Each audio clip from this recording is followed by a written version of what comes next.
बिंदिया की वजह से ही आज ईशा ने सूरज के सामने वो तस्वीर जलाई जिसने दोनों की पूरी यादें समेटी हुई थी। और घर वाले ये सब अपनी आंखों से देखकर बिल्कुल हैरान रह गए, जैसे किसी ने उनके सामने एक ऐसा सच रख दिया हो जिसकी किसी ने कल्पना भी नहीं की थी। ईशा की आवाज़ फट रही थी, गुस्से में भी और दर्द में भी, जब उसने कहा कि तुम्हारी वजह से हमारा रिश्ता टूट गया हमेशा के लिए। जी हाँ मेरी प्यारी दोस्तों, दंगल टीवी के मोस्ट पॉपुलर शो पति ब्रह्मचारी के आने वाले ज़बरदस्त एपिसोड में आप जिस तरह का तूफान देखने वाली हैं वो आपका दिल दहला देगा, आपकी आंखें नम कर देगा। और कहानी की रफ्तार इतनी तेज़ है कि आप पलक झपकाना भी भूल जाएंगे। आगे बढ़ने से पहले हमारे वीडियो को लाइक और चैनल को सब्सक्राइब करना बिल्कुल मत भूलिए, क्योंकि आज की कहानी सिर्फ कहानी नहीं बल्कि एक ऐसा भावात्मक भूकंप है जो हर रिश्ते की नींव हिला देगा। अब सोचिए, क्या आप किसी ऐसे फैसले के बारे में सोच सकते हैं जो एक पल में पूरी जिंदगी बदल दे? एक ऐसा फैसला जिसे सुनकर पूरा परिवार हिल जाए, रिश्ते टूट जाएं और किसी का प्यार अंधेरे में डूब जाए। क्योंकि आज की कहानी ठीक ऐसा ही फैसला लेकर आई है, लेकिन इससे भी ज्यादा दर्दनाक ये है कि ये फैसला लिया किसने? सूरज ने। और इसकी शुरुआत कहाँ से हुई? एक तस्वीर जलाने से। सीन शुरू होता है ईशा के कमरे से, जहां वो कांपते हाथों से सूरज और अपनी पुरानी तस्वीर उठाती है। वो तस्वीर जिसमें कभी दोनों की मुस्कान थी, दोनों के सपने थे, दोनों की दुनिया थी। लेकिन उसी तस्वीर को ईशा अगले ही पल आग लगा देती है। लपटें उठती हैं, तस्वीर काला होने लगती है और ईशा की टूटी हुई आवाज़ कमरे में गूंजती है, तुम्हारी वजह से हमारा रिश्ता खत्म, सब बिंदिया की वजह से। ये सुनते ही घर वालों की आंखें फटी की फटी रह जाती हैं। नीचे खड़े हुए हर सदस्य के चेहरे पर ऐसा सदमा जैसे किसी ने उनकी सांसें छीन ली हों। लेकिन कहानी यहाँ से शुरू नहीं हुई थी, तूफान इससे पहले ही पैदा हो चुका था। ईशा का सिर्फ एक मकसद था, बिंदिया को सूरज की जिंदगी और घर दोनों से बाहर निकालो और हमेशा के लिए मिटा दो। और इसके लिए उसने हर चाल चली। कभी उसने बंदिया पर झूठे आरोप लगाए, कभी उसके खिलाफ नकली सबूत बनाए, कभी उसे अकेली, कमजोर और सहानुभूति के लायक दिखाया। लेकिन ईशा भूल गई थी कि बिंदिया अंधी जरूर है पर बेवकूफ नहीं। उसकी आंखें न सही लेकिन उसका दिल सब कुछ पढ़ लेता है। ईशा की हर चाल, हर साजिश और धोखा बिंदिया की मासूमियत से टकराकर टूट जाता था।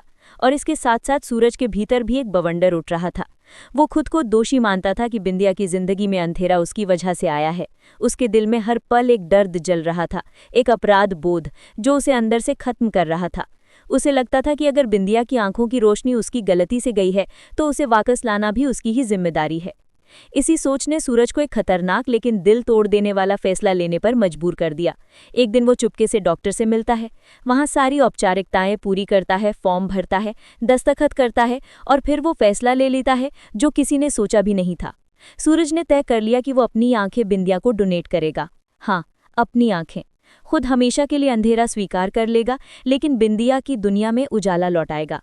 डॉक्टर के क्लिनिक से बाहर आते समय उसके चेहरे पर एक अजीब सा सुकून था, जैसे उसने अपने दिल पर रखा भारी पत्थर हटा दिया हो। लेकिन सूरज ये नहीं जानता था कि उसका ये फैसला घर में ऐसा तूफान ला देगा जो सारे रिश्तों को हिलाकर रख देगा। सूरज जैसे ही घर पहुंचता है, ईशा उसके हाथ में एक फाइल देख लेती है। वो फाइल खोलती है और उसके होश उड़ जाते हैं। उस कागज पर लिखा था, आई डोनेशन रिसिपिएंट बिंदिया। एक पल के लिए ईशा की सांसें रुक जाती हैं, उसका गला सूख जाता है। फिर वो जोर जोर से रोने लगती है, पूरे घर को चीखकर बताती है कि सूरज अपनी आंखें देने वाला है, सूरज खुद अंधा हो जाएगा। पूरे घर में सन्नाटा छा जाता है। पिता चिल्लाते हैं, पागल हो गया है क्या? बुआ रोने लगती हैं। बाकी घरवाले डर जाते हैं, सब उसे डांटते हैं, क्या ये तुम्हारा अकेला फैसला है? क्या तुमने एक बार भी घर के बारे में सोचा? लेकिन सूरज शांत खड़ा रहता है। उसकी आंखों में न डर था न हिचक। वो सिर्फ इतना कहता है कि बिंदिया की रोशनी मेरी गलती से गई थी। अगर मैंने अंधेरा दिया है तो उजाला लौटाना मेरी जिम्मेदारी है। ये मेरा आखिरी फैसला है। पूरा कमरा चुप, सबके दिल पे घर गए। इतने में दरवाजे पर कदमों की आवाज आती है। बिंदिया ये सब सुन चुकी थी। वो धीरे धीरे अंदर आती है, उसके कदम डामाडोल, आवाज कांपती हुई लेकिन इरादा मजबूत। वो कहती है, नहीं सूरज, तुम ऐसा नहीं कर सकते। मैं तुम्हारी आंखें नहीं चाहती। मैं ये एहसान लेकर जिंदा नहीं रह पाऊंगी। वो हाथ जोड़ती है, रोती है, गिड़गिड़ाती है, लेकिन सूरज अपनी बात से हिलता भी नहीं। तभी अचानक बिंदिया एक गमछा उठाती है और अपनी आंखों पर कसकर बांध लेती है। वो कहती है, अगर तुम अपनी जिद पर अड़े हो तो मैं भी अपनी जिद पर अड़ी हूं। मैं रोशनी नहीं चाहती, तुम्हारी आंखें नहीं चाहती, तुम्हारा अंधेरा मेरा उजाला नहीं बन सकता। ये सुनते ही सूरज टूट जाता है। वो खुद सुन्न हो जाता है। तीनों के दिलों में दर्द, डर और मोहब्बत की लड़ाई चल रही थी। ईशा का डर, क्या वो सूरज को खो देगी? बिंदिया का त्याग, क्या वो सूरज को बचा पाएगी? सूरज का दर्द, क्या वो सच में अंधेरे में जाने का फैसला करेगा? और इसी मोड़ पर अगले एपिसोड की शुरुआत होने वाली है। दोस्तों, आज की कहानी का सबसे बड़ा सवाल यही है, क्या सूरज अपना फैसला बदलेगा? क्या बिंदिया का त्याग जीतेगा या ईशा का टूटता रिश्ता हमेशा के लिए खत्म हो जाएगा?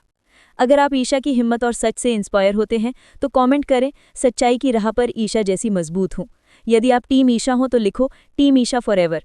और अगर आप मानते हैं कि औरत जब चुप रहती है तो सहती है, लेकिन जब बोलती है तो इतिहास बदल देती है, तो कमेंट में लिखो सलाम है ईशा की हिम्मत को।